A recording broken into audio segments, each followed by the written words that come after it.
Hey guys, how's it going? I'm Kris. It's been a while since I made a video. I'm a freelance digital designer, and today I kind of wanted to talk about visual hierarchy. I'm going to be doing tutorials and other videos about UI and UX, and hierarchy is kind of one of the things that you really need to know. If you don't have a grasp on what hierarchy is, then creating good UI designs is going to be a lot harder for you, because really a good UI is really being able to kind of guide your user to where they need to be, and hierarchy is a really good way to do that. So let's go ahead and hop in, and I'm going to teach you the basics of visual hierarchy. The dictionary definition for visual hierarchy is the order in which a user processes information on a page. So essentially what that means is whenever you go to, say, a website, what is the very first thing that you see? What is the very first thing that you're going to read? There might be, say, 10 images or 10 lines of text. And what's that first line of text or first image that you're going to look at? And there's some tips and tricks that you can use to kind of help push your user to look at something first. And that's kind of what we're going to be talking about today. Visual hierarchy is kind of the basis for most visual designs, whether it's websites or social media design, or, even if you're looking at a magazine, they use hierarchy on that page. Really, everything that you're looking at has some sort of hierarchy. If you want to be a better designer, then hierarchy is a great way to kind of set you apart from other amateur designers, because most amateur designers know about, size and contrast and color, but they don't really know how to use that to their advantage and be able to use that to direct their user to where they need to be. So that's really going to be something that sets you apart from other designers.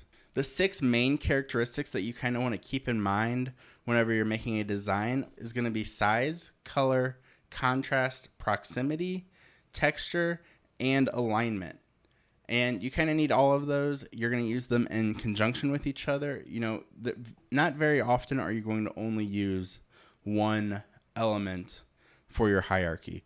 You're going to use a mixture of them to help, because you're going to need to be able to create those layers of hierarchy. We want to create layers. Layers, layers, layers. We need layers. So the very first characteristic that we're going to talk about is size. And unfortunately for most guys, in this case, size does matter. The larger the element, the more attention it will attract. So looking at this design, you can tell right off the bat what you need to look at first. One, because it says this is a heading, but also just because of its pure size. This is just white text on a black background, but you can tell right off the bat, this is a heading, this is what I need to look at first. And then the second largest thing on this page is this is a subheading. Again, the smallest is the regular paragraph text. So you're going to read it, you're going to go right down the line just like I want you to. Something like this would be, a dictionary uses size as their main way to differentiate what you should be reading at which time. The second characteristic that we're going to be talking about is color. Brighter colors are more likely to get your attention. So with this design, you can see right off the bat, the very first thing that your eye is going to go to is the brighter pink color. That darker purple is a little bit harder to read, so you're not going to read that first. The very first thing that your eye should be drawn to is that bright pink color. And this is just a basic psychology thing. Your eye is always going to be drawn to the brightest part of an image. So if you're looking at a sunset, your eye is going to be drawn directly to the sun usually. Contrast and color both kind of work for the same psychological reason. As you can see with this design, even though they are the exact same font, the exact same size, the exact same weight, you're going to read the white first. Again, it's also the brightest thing in the image, so you're going to look at that. You can use contrast to kind of segment off your design so that you can, see what people want to look at first, so that you can guide them to look at that first. You're not going to read that second line until after you've finished reading the first line because of how dark it is. It's hard to read, so you just don't want to read it. The fourth characteristic that we're going to talk about is a fun one. It's alignment. So if an element breaks away from the alignment of the other elements on the page, then your eye is going to be attracted to that element. So looking at this design, they are all the exact same words, the exact same font, exact same weight, everything. But the middle one is going to be the one that you're drawn to because it's not in line with the others.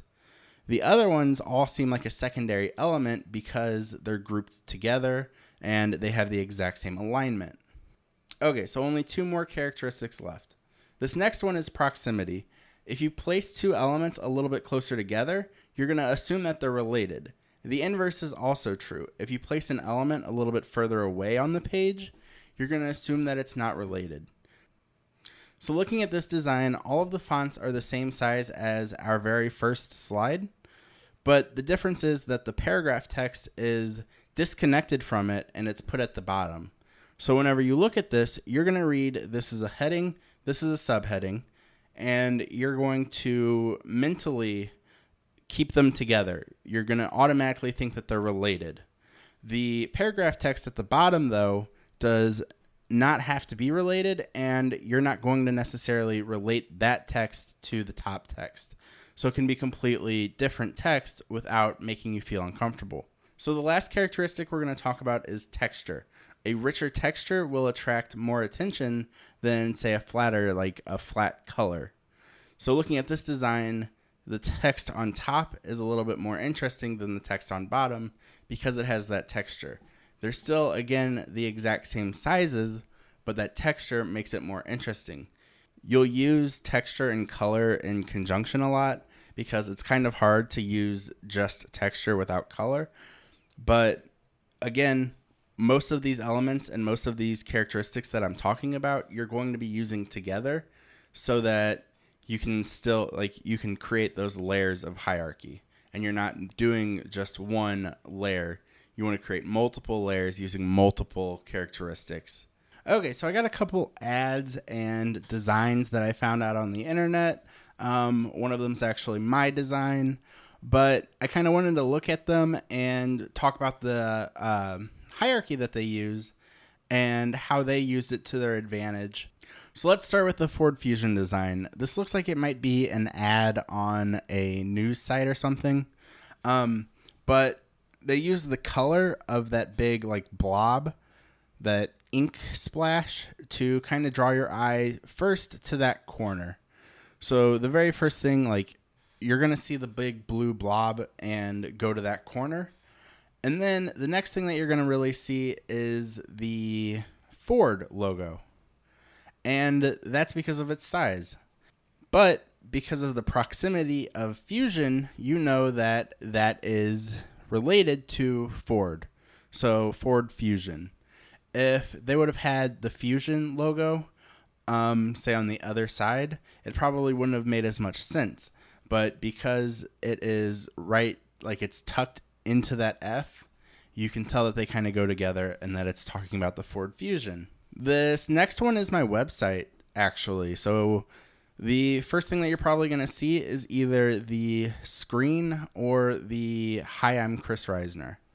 And for the "Hi, I'm Kris Risner," that is 100% all about size. So the contrast, it's white on black. So, you can't really get much better contrast than white on black. But with the size, "Hi, I'm Kris Risner" is much larger than a digital designer, not only in its actual font size, but also the font weight. And, that's important whenever you're talking about hierarchy too. You can use font weights to help guide them too.